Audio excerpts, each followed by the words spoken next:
In the fall of 1845, the bright green leaves of potato plants dotted the Irish countryside. For over 200 years, the South American vegetable had thrived in Ireland's rough terrain and unpredictable weather.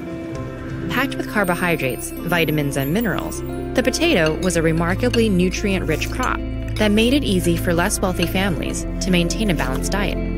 By the mid-19th century, potatoes had supplanted other staple foods, and since British mandates ensured Ireland's more valuable agricultural products were exported, roughly half the country's 8.5 million residents lived almost entirely on potatoes. But when harvesting began in 1845, farmers found their potatoes blackened and shriveled. Those who ate them suffered severe stomach cramps and even death.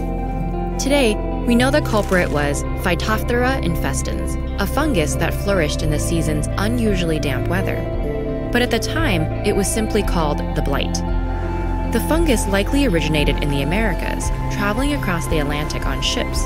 And while it destroyed potato harvests across Europe, wealthier countries then as today generally fared better, as they had more resources to draw on. Meanwhile, the southern and western regions of Ireland were already impoverished and entirely dependent on this single crop, making them disproportionately vulnerable. The impacts of food insecurity are often most severe at the poverty line. But while the failed harvest created a class crisis, the government's response turned it into a national catastrophe. For centuries, Ireland had been under varying degrees of English control, and by 1845, it was part of the United Kingdom, with its government based in London. During the famine's first year, this distant ruling body imported corn from North America and offered the Irish employment on public works projects. But this relief only caused more problems. Imported food was poorly distributed and offered insufficient nutrition, making the previously healthy population more vulnerable to disease and increasing maternal and child mortality. Worse still, the British continued to export Ireland's grain and livestock.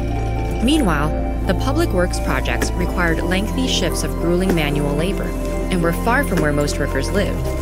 For example, just one of countless tragic incidences is the story of Thomas Malone, who walked 18 kilometers round trip to work every day.